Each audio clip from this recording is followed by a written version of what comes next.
her team to attack. Yeo-un and his team block their attacks, and he orders the nanomachine to activate the tutorial. The nanomachine activates the battle tutorial and scans all the enemies. Nanomachine confirms that it has activated the battle tutorials as ordered, while he instructs his team to stay in position. Wonryu orders Formation 2 and implements another strategy, while the nanomachine alerts that the opposing team has changed its formation and is preparing to launch a lance-shaped attack. He thinks that, as he suspected, they would immediately lose if they attacked from the front.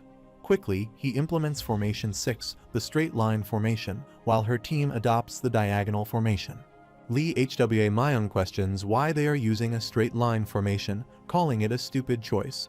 He thinks that this formation is only possible if the leader isn't armed, and he must be deluded to believe that this boy was trained by that old drunkard. She challenges how he dares to face her as she charges to attack Yeo-un, and they both attempt to defeat each other while he blocks her attack. She wonders how he blocked it and thinks he injected Nigong into his shield. Lee Hwa looks at him surprisingly and wonders how he is holding on for so long. Yeo-un thinks that since he has absorbed the Dragon Ball, he should have higher Nigong than Wonryu now, and everything is going as planned. She thinks that the team's formation will break at this rate and curses, wondering how he got so strong. She jumps back, thinking they should retreat, and orders them to switch to Formation 1. Nanomachine informs him that the opponent has changed positions and they have switched to Formation 1. He quickly tells his teammates to move and orders a switch to Formation. She smiles, thinking he is using Formation 3, and wonders if he really thinks he can defeat them like how Team 1 did with Team 3. She believes that even with high Nigong, he won't be able to do anything against their tactics.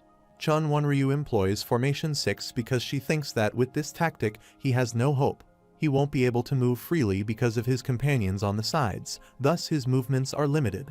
He runs towards her to attack, while she thinks that coming straight at her is a stupid move. Yeo-un runs to attack with his teammates, while her teammates ask what the hell they are trying to do. She says they are changing formations and tells her teammates not to panic. He orders his teammates to change their formation now and switch to Formation 2. While she wonders what Formation 2 means and shouts, "That's Formation 2, be careful."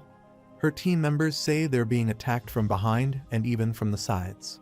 Meanwhile, she wonders just what they are thinking and asks why they have surrounded them when they don't have any escape routes. She thinks he has messed with her, and he says to listen to him carefully. Tomorrow, they have to exploit the knowledge of the formation that all the teams have leaders to their advantage. When he shouts Formation 2, they'll surround them. This will confuse them, and they won't have enough time to react. That will be their chance. She thinks he fooled her. How dare this mixed blood person, while her team members get scared and drop their shields. She shouts asking what they are doing and tells them to pick up their shields right now. She thinks she doesn't want to hear the voice of the men who only laughed at her because she's a woman and abuses him, saying he will never give up.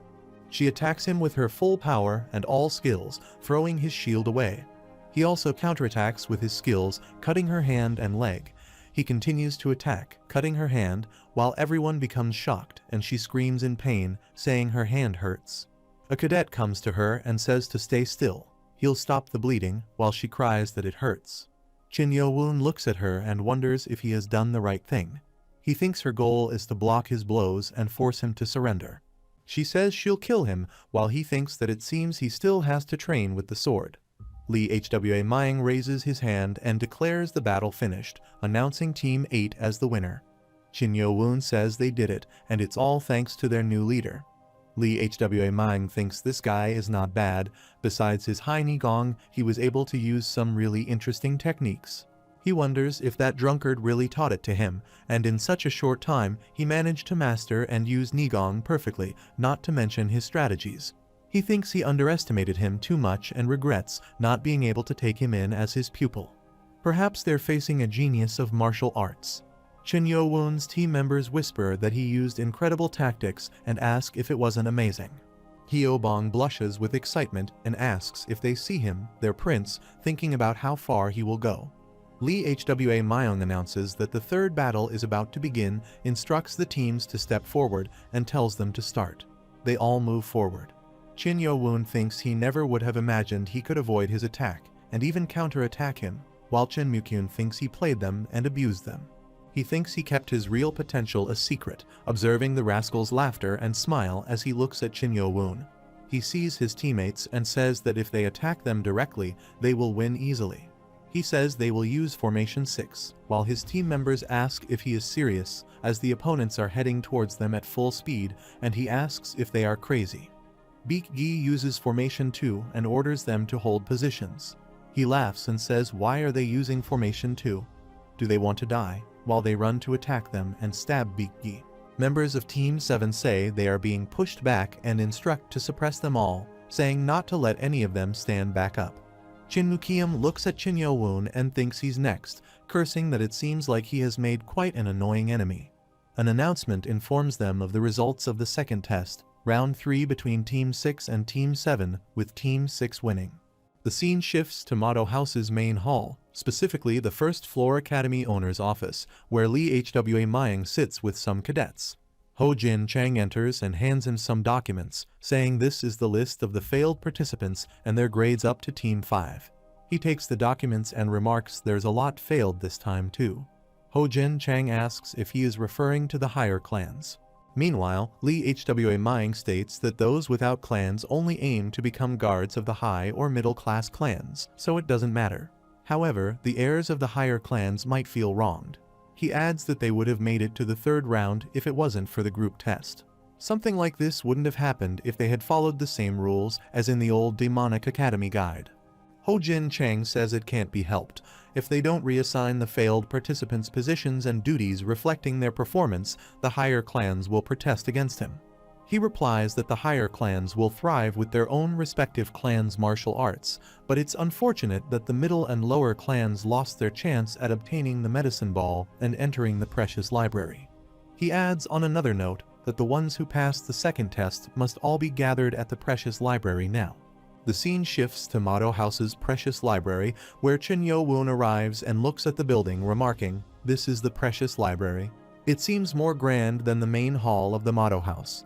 He thinks that the other cadets have already been to the first floor while he was in the infirmary, so does that mean today is the second floor? He looks at the other cadets. Xiaobmeng says he put his all into mastering the butterfly sword technique and the spring dance breathing method of the butterfly dance without spending his time on useless stuff. He needs to do that to increase his chances of passing the test. He replies that's useless stuff and asks if he means the precious library. Xiaobmeng confirms and says he's already learning martial arts on the 4th and 5th floors and thanks his teacher for that, so he shouldn't be disheartened that he wasn't able to go to the first floor of the library. Xiaobmeng says there's nothing that can even come closer to his martial arts there anyway and smiles. Yeo-un looks at him and wonders about what he said, but he has a nanomachine, and he'll scan as much as he can from both the first and second floors. After some time he goes to the precious library's first floor, where Yeo-un remarks that it's his first time seeing so many books in his life and notes that, as expected, he's the only one on the first floor. He thinks they are only given 2 house floors and he needs to hurry, telling Nano that he's going to flick through the precious books, so keep scanning. Nanomachine agrees and says understands, starting to scan 5 arts of blade mastery while he holds a book and flips its pages. Nanomachine informs him that the scan is complete. He takes out another book, and Nanomachine tells him that the scan is starting. After a few seconds, he says the scan is complete, then he scans some other books there. After a while, he takes another book from there and wonders how much time is left. Nanomachine replies that he has 1 hour remaining. He considers how many books he has scanned so far, and Nanomachine replies that including sword mastery, blade mastery, breathing techniques, etc. He has scanned a total of 55 books. He thinks not to send those to his brain yet. It seems like he has only looked at the outer border books. Nanomachine replies that he understands. He wonders if he should try the inner shelves too, while he looks at a pillar where Ho-jin Chang sits nearby. Ho-jin Chang thinks he seems quite the expert and wonders if he's the warrior who directs the first floor of the library. He wonders why there is a gravestone in the middle of the library anyway. Ho-jin Chang looks at him while he tries to sneak out and thinks that this is the gravestone that was left behind by the main academy's founder, the Heavenly Demon Ancestor. He looks at him and asks surprisingly what the Heavenly Demon Ancestor is. Ho-jin Chang explains that he carved it into sapphire. He examines the gravestone and notices there's a poem written here, so he reads it. He wonders what this is and says this was carved in with a finger. Ho Jin Chang asks if it is not amazing and explains that the ancestor focused his nigong into his finger to write on the sapphire, something that's hard to scratch, even with a sword and a large amount of nigong. Ho Jin Chang explains that people are normally too focused on trying to read books, so they don't pay attention to this, but he found the ancestor's mighty trace, maybe because he's his bloodline. He replies that he almost walked past it as well, while Ho Jin Chang says that's to be expected. Who would pay attention to a gravestone like this that the ancestor wrote a poem into, when there are all these books around? He says he has been protecting this place for over 20 years, but no one has ever paid attention to this gravestone, including the descendant of the heavenly family. He adds that anyway, it has taken up a lot of his time, so they should continue with what they were doing. Shin Yeo-un replies that he understands and wonders what that is. He notices traces of sharp objects on the back of it, as if they're hiding something. He calls Nanomachine to analyze the traces. Nanomachine starts analyzing the surface of the gravestone and after some time tells him that the analysis is complete. Nanomachine says that according to the analysis, they are traces left by the sharp blade of a sword. He asks what they mean by a trace of a sword and who would do something like this to the heavenly demon ancestor's gravestone.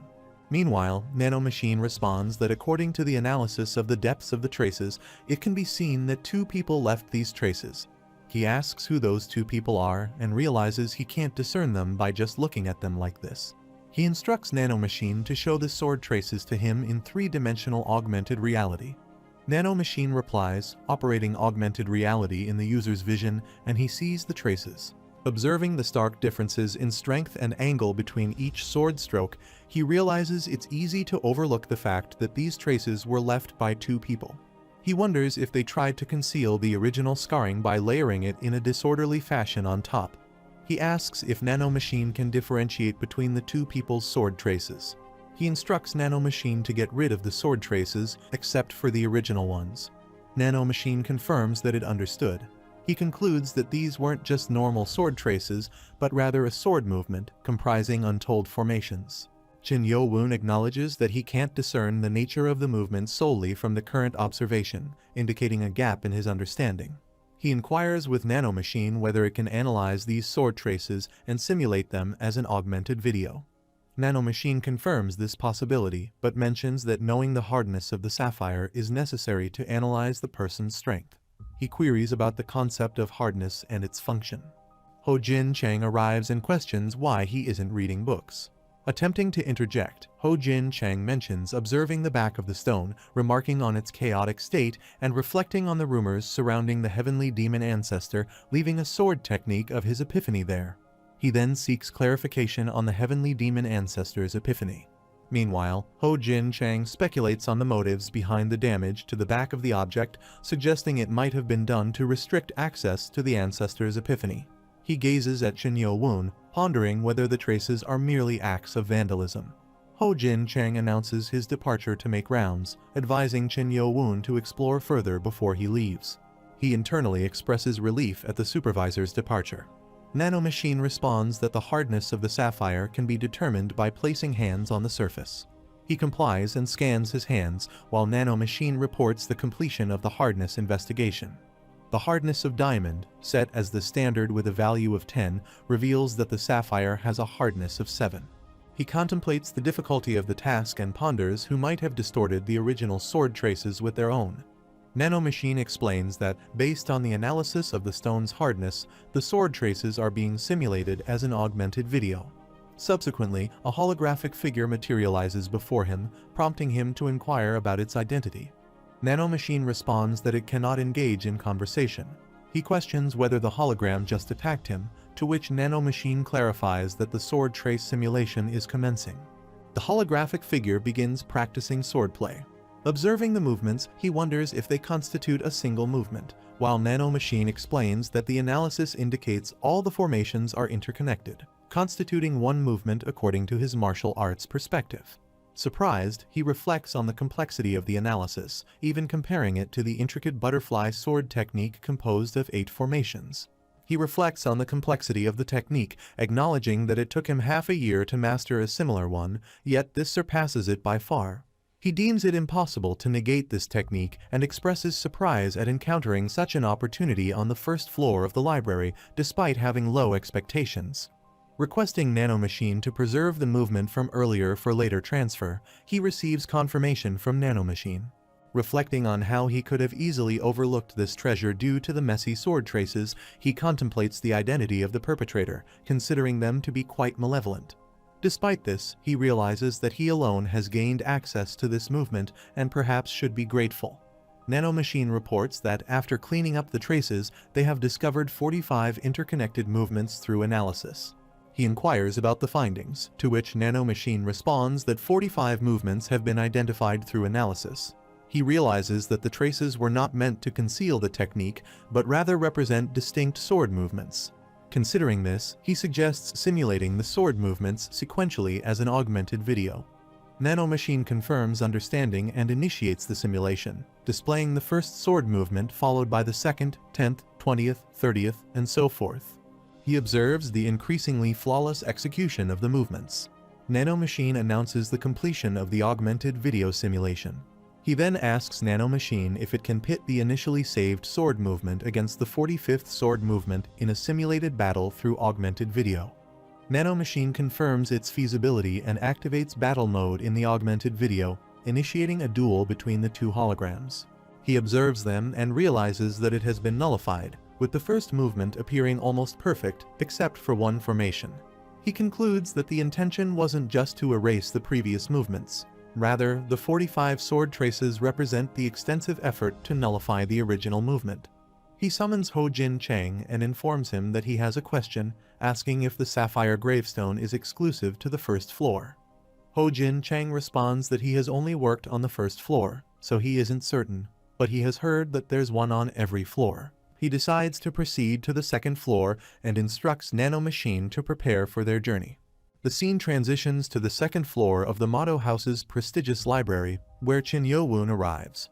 He observes other cadets and concludes that they are not finished yet, surmising that since it took 2 hours to reach the first floor, it must take 3 hours to reach the second floor. He identifies a cadet as Yu-chan from the Sword Clan and notes that other clan heirs did not bother to come here, likely due to their overconfidence in their own clan's martial arts. He considers Yu-chan to be a cautious individual for studying low-level martial arts and decides to be more vigilant around him compared to others. He locates the gravestone and confirms his suspicions, noticing that the surface is entirely covered with sword traces. He instructs Nanomachine to analyze the sword traces on the second floor, similar to what it did on the first floor. Nanomachine confirms understanding, identifying the same sword traces as those found on the first floor. He elaborates that the first sword trace comprises 24 formations, while the traces left by the other person consist of 56 sword movements. He wonders why 56 movements are necessary and speculates that more research was conducted to nullify the original movement compared to the first floor. He expresses the desire to check it immediately, but acknowledges the challenge due to the presence of many observers. He instructs Nanomachine to extract and save only the sword movements. Nanomachine acknowledges the command, and he anticipates acquiring 4 exceptional movements, eagerly awaiting the transfer to his brain and body. He then instructs Nanomachine to commence the scan. The cadets sit and read books, casting glances at him while whispering about his actions. Another cadet remarks that it's difficult to learn anything by reading each word slowly, yet he's just skimming through everything. Yu-chan disagrees, emphasizing the need to focus, while another cadet dismisses the importance of paying attention to him, citing the limited time they have left. Yeo-un selects a book from the shelf and scans it, prompting Nanomachine to announce the completion of the scan. Yu-chan observes Yeo-un flipping pages rapidly before returning the book to the shelf. Nanomachine reports that a total of 156 books have been scanned thus far. He instructs Nanomachine to analyze all the books scanned today and save the data to the program. Nanomachine acknowledges his command, and he thinks this should suffice. Now the only task remaining is to recall Xiao Meng's advice about the original butterfly sword technique being among the top 10 martial arts in the main academy. However, he reminds himself not to be overly confident regardless of his martial arts skills. He reflects on the importance of exceptional understanding and the necessity of practicing formations and movements hundreds and thousands of times to master martial arts properly. Moreover, he emphasizes the significance of experience, citing his teacher's own hardships and challenges in understanding martial arts through battles with enemies. He reflects that the academy offers a valuable opportunity to gain experience by engaging in combat with individuals from different clans and those without affiliations. Returning to the present, he considers that all that remains is to test Nano's augmented reality ability. If everything goes as planned, he will be able to gain diverse hands-on experience. The supervisor finishes writing and informs him that he can leave. Yeo-un acknowledges this and states that he understands, then exits. The supervisor calls him back, mentioning that someone had inquired about his return. He asks for forgiveness while turning to face him. The supervisor reassures him, saying it's nothing, and he ponders if someone has indeed been waiting for him. However, he concludes that it's not pertinent at the moment. Recalling that the individual training rooms would be fully accessible after the second test, he eagerly anticipates transferring the special movements. The scene shifts to the Motto House individual training facility where Yeo-un arrives, and the leader of Team 6 approaches him. The leader mentions that he was searching for him everywhere, as he wasn't at his quarters but here in the Cadet 7 area. He observes Yeo-un and recalls his role as the leader of Team 6 in the second test, then questions why he was being sought after. The leader of Team 6 asks if he's questioning because he doesn't know, and queries if he thought that he wouldn't notice that he was the one who caused his teammates' injuries with the needle treatment. Yeo-un acknowledges that the leader seems busy, noting his intense bloodthirst, which hints at a potential confrontation. He questions who instructed him to leave them alone in such a manner.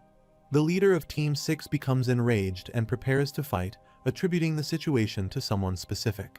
He observes that the leader of Team 6 isn't reacting to his provocation as another person might, realizing that this individual isn't weak. He acknowledges the need to take the confrontation seriously as he intercepts him. Chen-Yu-chan arrives and remarks that they're being ignored. The leader of Team 6 shouts, and Yeo-un identifies Chen-Yu-chan as a member of the Sword Clan. Chen-Yu-chan acknowledges the focus of both leaders, impressed by their achievement in passing the second test. He apologizes for the interruption, but mentions he has been waiting for some time. He requests permission to speak with Yeo-un first, stating it will only take a moment, and positions himself between them to facilitate the conversation.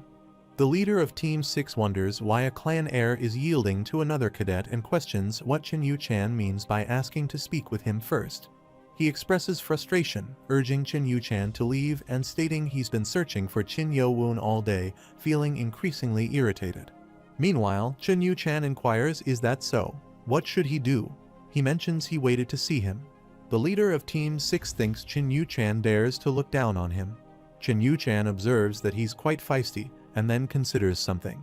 Yeo-un contemplates whether Chen-Yu-chan's skills are advanced, having nullified the movement he saw with a simple formation. He places his hand on the leader of Team 6's shoulder, noticing how easily he's subdued despite not being in a proper stance. He wonders if there's an injury to his ribs or something else affecting his balance and arm stiffness when he moves. Yeo-un concludes that the leader of Team 6 is definitely not on the level of an average cadet, even in his original physical condition. Chen-Yu-chan assures him it will only take a moment, so he should wait there. The leader of Team 6 responds indifferently, saying they can do as they please, then jumps away. Chen-Yu-chan remarks on the leader's short temper and laughs. Yeo-un observes him and wonders what business he has with him, questioning if he's attempting to assert dominance before the next tests. He realizes that regardless of the reason, he won't be able to confront him with just his skills. He summons Nanomachine to activate augmented reality battle tutorial mode and set it to the butterfly sword technique. Nanomachine acknowledges, activating augmented reality in the user's vision and initiating action command mode for the battle tutorial, then sets it to the butterfly sword technique. Chen-Yu-chan interrupts him, asking why he's so tense, stating that it's understandable given his position. He advises him not to be overly cautious, as this is just their first meeting as brothers sharing the same father, then greets him warmly, calling him brother. Yeo-un questions Chen-Yu-chan's use of the term brother, wondering if he's mocking him. Chen-Yu-chan responds, asking if he's disliked to such an extent, suggesting that his current behavior is understandable given the treatment he received from the 6th clan in the past, and questioning if he expected a warm greeting. Yeo-un asks when he learned about that. Chin Yu-chan denies having prior knowledge, stating that he simply wanted their first meeting to be pleasant because he now admires him, mentioning that they both follow the path of the sword. Chin Yeo-un retorts, questioning if that's a sufficient reason. Chin Yu-chan asserts that it is indeed the reason, recounting his surprise when he severed the arm of the heiress of the Sound clan, claiming to have become a fervent admirer of his skills. Chin Yeo-un dismisses this as nonsense and urges him to reveal his true intentions. Chin Yu-chan admits that it may take more time to establish trust, but states unequivocally, addressing him as a brother, that he should work for their sword clan. Chin Yeo-un expresses surprise at Chin Yu-chan's statement, suggesting that such a proposition would naturally catch him off guard, and inquires if he's serious. Chin Yu-chan asserts that he's been waiting for him in front of the library the whole time and questions if he thinks he's joking, emphasizing that while he may not be viewed as an enemy by others, he personally does not see him in that light. He expresses a desire for him to join the Blade clan and stand by his side for protection, prompting him to ask if he's suggesting he give up his position as a clan heir. Chin Yu-chan counters, asking if that's how it sounded, but acknowledges that it would indeed be a challenging decision. Chin Yeo-un seeks clarification, asking what he means by that. Chin Yu-chan responds by affirming that he's heard that if they both pursue the path of the sword, they will inevitably clash, but he believes he stands no chance against him. Nevertheless, he declares himself to be his fervent admirer and suggests that their futures will be brighter if they walk this path together, questioning if he finds this prospect remarkable. Meanwhile, Chin Yeo-un contemplates whether this implies that Chin Yu-chan does not even regard him as a potential opponent. He firmly declines, prompting Chin Yu-chan to inquire about his response. He states that he will make a different request, that Chin Yu-chan refrain from hindering him, as he won't be able to withstand him, ensuring at least his survival. Nanomachine alerts that potent energy is swiftly converging onto the enemy's right hand, advising to employ the second formation of the butterfly dance, the light butterfly circular movement, after stepping half a pace to the left.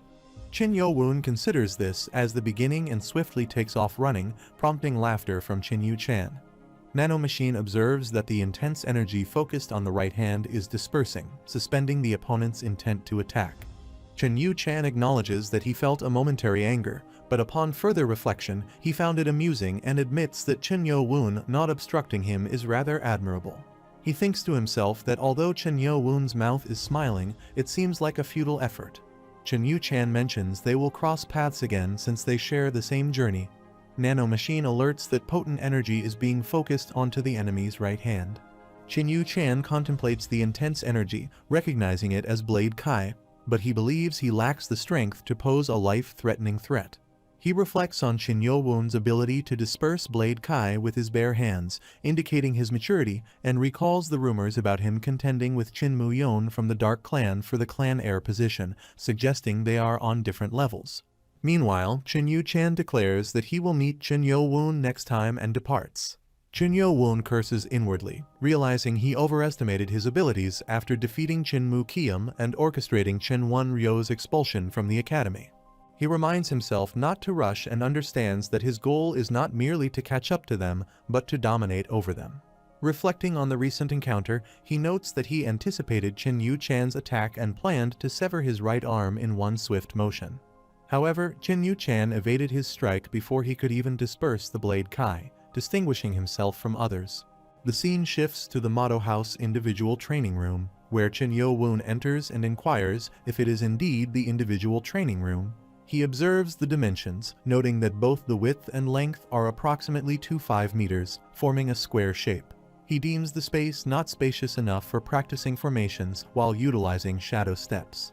Upon tapping on the wall, he concludes that it is quite thick, which may allow him to study without disturbance. Despite the limited space, he anticipates being able to gather internal energy here and summons Nano to activate augmented reality. Nanomachine complies, activating augmented reality in the user's vision. Chin Yeo-un then instructs Nano to simulate the formations scanned from the sapphire gravestone on the second floor. Nanomachine states that the simulation will proceed in the order in which they were carved. Chin Yeo-un reflects that it is faster and more complex than the one from the first floor. Even if he uses the last formation of the butterfly dance, he won't be able to block even one movement. He contemplates how many people would be able to block such a formation. Nanomachine responds by simulating the formation left by the other person in chronological order, from the 1st to the 56th. He thinks it's insane and realizes that mastering a sword technique like this requires complete dedication to swords. He reflects on the process of perfecting one formation and notes that by the 56th attempt, the awkward and unnatural formation becomes so perfect that it sends shivers down his spine. He instructs Nanomachine to pit the originally carved formation against the 56 other formations in order. Nanomachine acknowledges and activates the battle mode, sequencing the formations with the sword formations as focal points, starting with the 1st, 2nd, 3rd, 10th, and lastly the 56th, and then declaring victory. He then sits down and engages in meditation. Nanomachine informs him that the augmented reality simulation has been completed. He reflects that it's just like on the first floor, where the initial formations were annulled with only a one movement difference. He ponders what would happen if he were to confront this initial formation with the butterfly dance and the light butterfly's circular movements. He reflects that initially, the sword formation couldn't block a single one of the movements from the absolute formation carved on the back. He decides to give it a try, observing the avatar, and believes there must be a way to counter it using the butterfly dance. He begins practicing with the avatars, attempting to defeat each other. Nanomachine reports that neuron activity in the user's brain is increasing rapidly, stimulating blood pressure points due to the energy flow, and the user's energy in the lower abdomen is increasing and becoming active. During meditation, he fights with his clone in his dream, and the power of mana surrounds him. He feels a shock, opens his eyes, and wonders what just happened. He is certain he was completely focused on the battle, and if he fell into a trance. He looks at his hand and notices that his body feels strange. No way. He begins meditating again, opens his eyes, senses magic around his hand, and thinks that his internal energy, which was only worth 30 years, has suddenly increased to 40 years worth, and if he has gained the realization to be able to achieve it without the Nano's help. He also thinks that those formations are truly worthy of the title of Murum's best martial arts. He believes he feels like he can use the butterfly dance better now. He fights in his dream with his clone and observes that the way he is cutting through the air is different, and his realization has not only increased his internal energy. He sees magic waves around his hand and wonders if he can just materialize Kai. He believes he is unable to materialize it into a proper sword shape because he lacks internal energy, but he will be able to have 60 years worth of internal energy after ingesting the medicine ball they will receive soon. When that happens, the gap between him and Shin Yu-chan will decrease immensely. He asks Nano how long he has been in this state. The nanomachine notifies him that he has been in this state for 2 hours. He thinks 2 hours is a long time, and it will be difficult to transfer it over to his body as well since he needs to go back to the quarters. He instructs Nano to transfer the formations that were carved first on the sapphire gravestones of floors 1 and 2, as well as the 45th and 56th formations, to his brain. Nano acknowledges, saying that it will transfer the 4 selected formations to his brain. He wonders when the headaches will stop and asks Nano how long it will take to transfer them to his body. The nanomachine notifies him that according to the analysis, it will take 10 hours to transform his muscles and energy flow, which seems too long compared to the butterfly dance, even if it is on a different level of martial arts. He thinks it can't be helped. He will need to come out earlier, and let's go back for today. After a while, at Motto House Team 8 quarters, Yeo-un arrives and observes that there are a lot of cadets who are not present, wondering if they have not returned from their training rooms. Hyo-bong bows down and states that he arrived first. Yeo-un notices the papers in his hand and surmises that they are all studying and practicing what they have memorized from the library. He asks if Hyo-bong has gained something valuable. Hyo-bong responds that it's not much, it's only a second-class martial art, and he studied a step technique because he is weak at bare fist techniques. Yeo-un reflects that it's a time when everyone is throwing themselves into work, and the 4 days that were given for rest are not meant to be wasted. He believes that if he wants to progress even just a little bit, then he can't spend this period of time uselessly. The scene shifts to the next day at sunset, at Motto House's individual training facility. Yeo-un lies down, and magic flows around his body. The nanomachine notifies that the user's muscles and energy flow transformation is 100% complete, canceling sleep mode. He wakes up and vomits. The nanomachine notifies that it is proceeding with the stabilization of the body's biological reaction to the transformation. He wipes his mouth and says now he can live, and he can't get used to this no matter how many times he does it. He observes his fist and thinks the strength he can put into his hand is on a completely different level. It feels like he has become much stronger than when he mastered the butterfly dance. He removes his shirt, sees his body, and thinks these are quite some muscles. It does not feel like his body. Meanwhile, Cadet 1-8 sits in his room, meditating, and thinks his skills are not enough. He was overconfident after hurting Chinmu Kium since he had experienced the overwhelming difference between him and that Blade Clan guy. He needs to study a lot more to recover his dignity. He thinks first he needs to forget about the likes of Jin Yeo-un and aim for something bigger. Suddenly, Jin Yeo-un breaks the wall, and stones hit Cadet 108, badly injuring him. He wonders who would dare to attack and is shocked to see Jin Yeo-un. He bleeds and falls unconscious. Jin Yeo-un tells him to wake up. After a while, Impyeong carries him on his back and remarks to Jin Yeo-un that even if it's his individual training room, how could he punch a hole through the walls where all the cadets train? He asks what if they were doing serious meditation. That person would have died right then and there, and they should be thankful that Cadet 108 is still alive.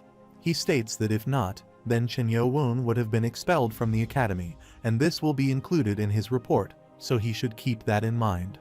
Jin Yeo-un apologizes, and Impyeong states that he is forbidden from using the training rooms on the first and second floors.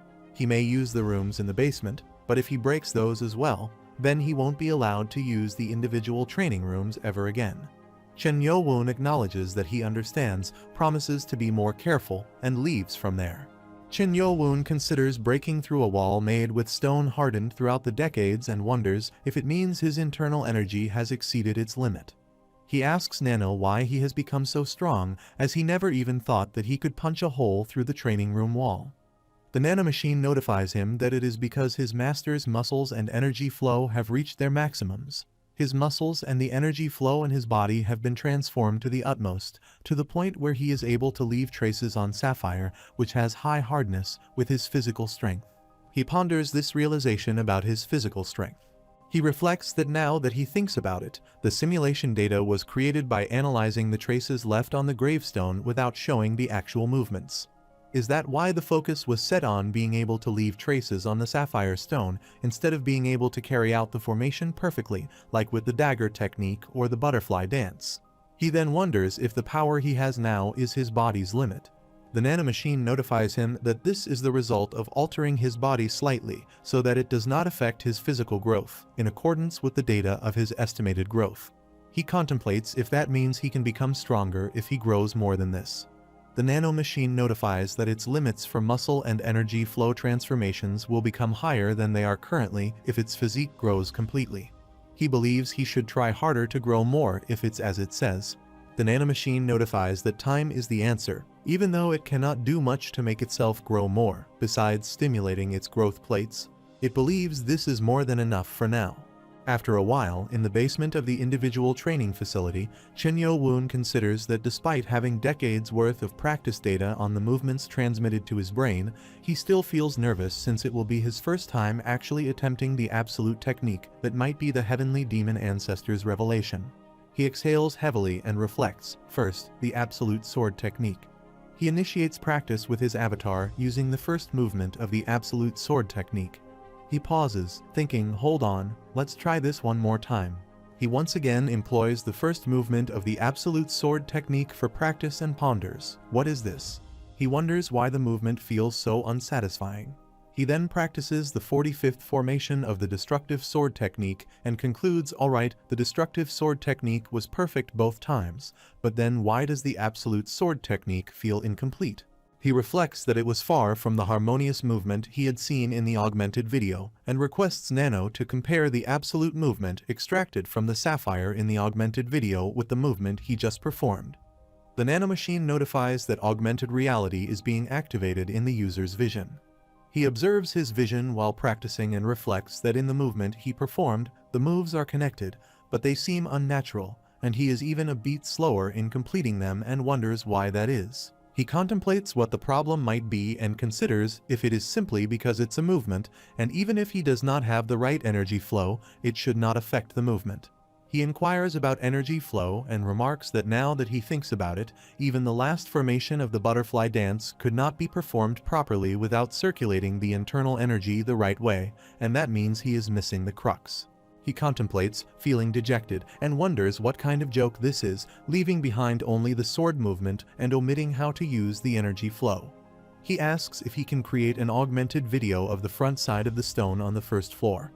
The nanomachine notifies that it is searching through the video saved via the user's visual data and has found the saved data.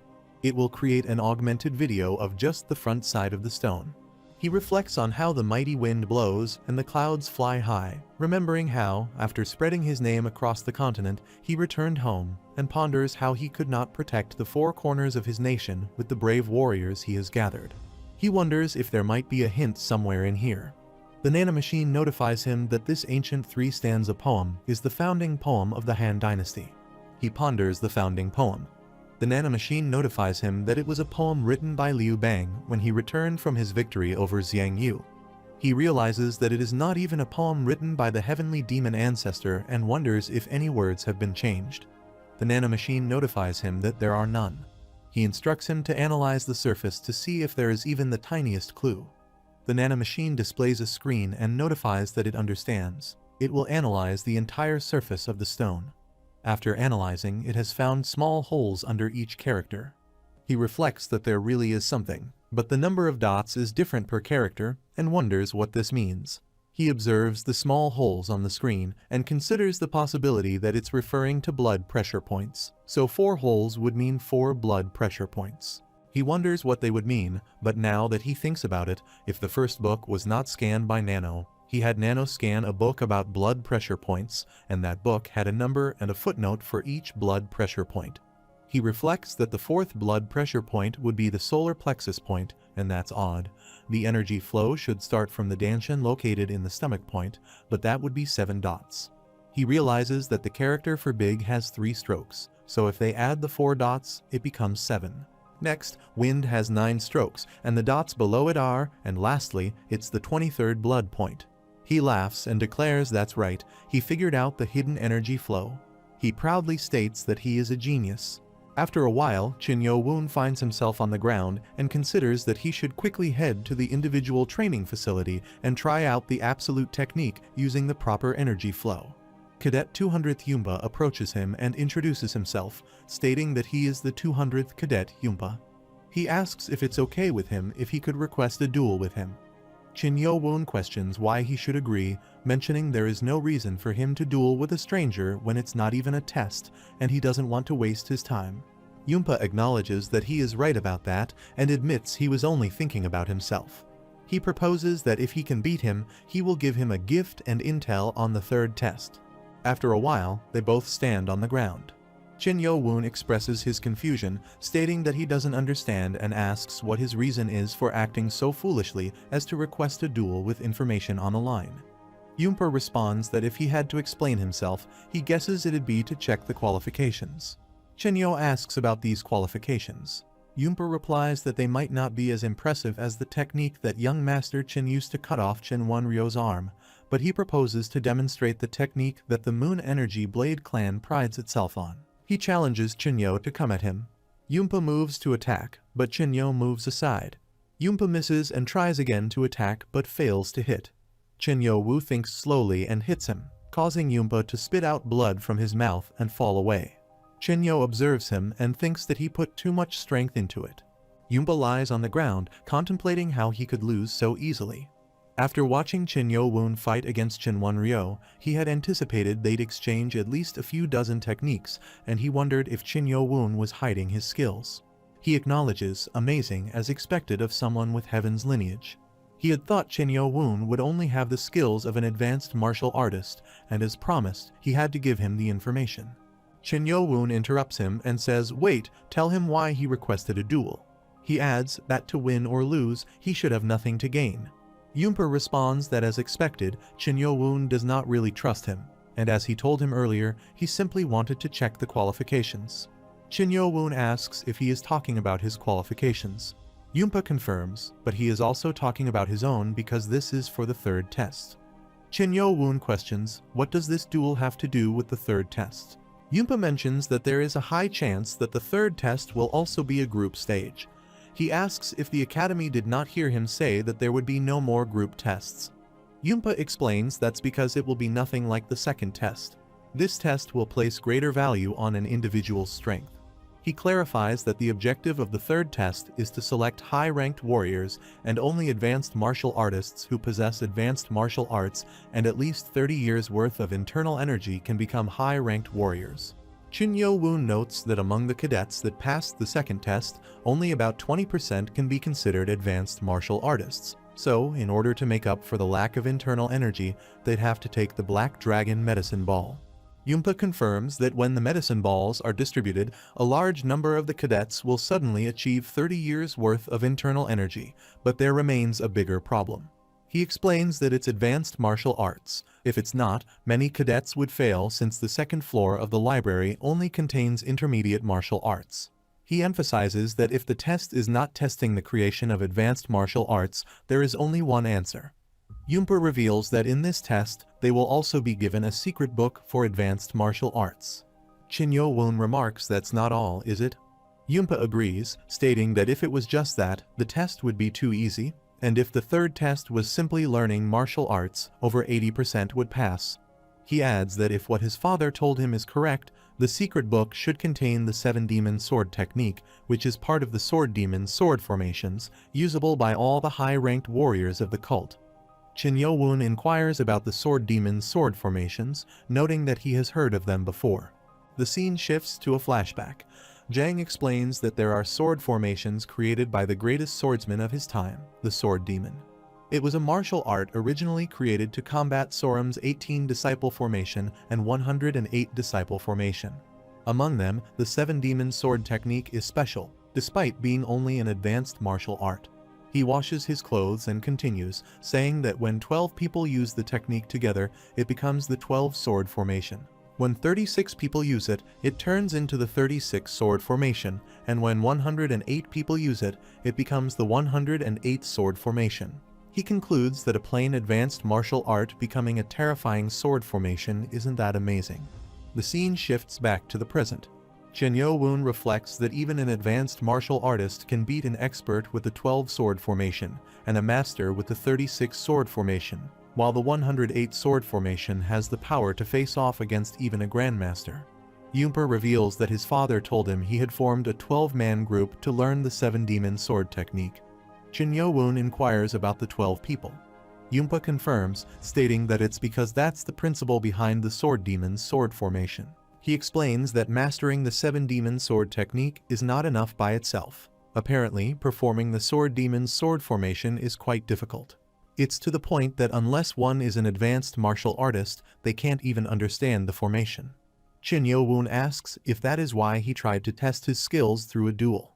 He states exactly that he cannot judge him after having seen only one technique, and he needs to confirm his skills to determine if he could request him for the test. Chin Yeo-un inquires about the request. He adds that he forgot to mention something important. The cadets are expected to take the lead in the third test, from learning the martial arts to everything else. He mentions, though, that he did hear that the group leaders are decided from the results of the second test. Chin Yeo-un asks if that means the group leaders will pick their group members. He confirms, saying that's right. However, a cadet can refuse to join a group, and his assumption is that the third test is more for the 6 main clans and the young masters rather than for ordinary cadets. He concludes that the third test is another part of the Battle of the Heirs. It would be an immediate disqualification if he is unable to gather men and master the 7-demon sword technique and the sword formation. He mentions, as he previously stated, that the cadets can refuse to join a group. Don't the normal cadets have no choice but to rely on the group leaders in order to pass the test? Chin Yeo-un asks if that is not why he said request. He confirms, saying that's right, gathering members and mastering the sword formation is just the beginning. Whether the assessment is through dueling or something else, it's obvious to desire a leader with skills and leadership for the test. He reminds him that he'd promised him a gift, and that gift is himself. Chin Yeo-un thinks no one asked for him. He asks if it is not possible that he won't get chosen as a group leader. Yumpa dismisses the idea, stating that he is positive that he will be selected as a group leader. For the young master to pass the test, wouldn't someone as skilled as him be better than a half-assed cadet? He reflects that what he's saying is not wrong, but he has enough skills to be a group leader himself. Something seems fishy, and he will have to use that. He asks why he picked him, and if it's as he said, there are other Vice Lord candidates as well as other group leaders that have passed the second test. Yumpa admits he did not want to tell him this because he did not want to sour his mood. He'd already made an offer to the young masters of the Dark Clan and Sword Clan. Yeo-un asks if he got rejected.